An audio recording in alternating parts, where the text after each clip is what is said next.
ये फार्म इतना देले बढ़ जा, 4 फार्म लेके जा बैठल बढ़ जा जोन में की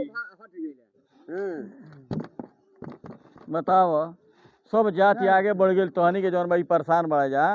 सरकार कितना सुविधा दी या कितना का करी, जब आदमी खूब एक्टिव नहीं रही, सक्रिय नहीं रही तो गड़बड़ हो जाए ना। 8 फार्म खोजाता, फार्म लेके बैठल बढ़ जा आगे से लो जौन बाकी हो के बुलाओ तो इतिया के बुलाओ करा के फार्म भरा जा। दरवाजा जाए जाता कोनो मिलत नहीं खान, फार्म लेके सबके बैठा रहता, कोनो महत्व नहीं खान समझे का बा। आप लोग बुलाए तो अब जौन बाकी अब हम लोग के अधिकारी कह रहे हैं कि दरवाजा पे जाइए, तो दरवाजा पे आओ के फार्म तब्बो नहीं खे लोग देत फार्म। केहू नैहर लेके चल गई बा, केहू कहीं लेके चल गई बा, केहू कहीं लेके चल गई बा, परेशान बनी जा। 8 दिन हो गए फार्म दे ले, सब जात दे दिल बा, पूरा देवे नहीं किलो।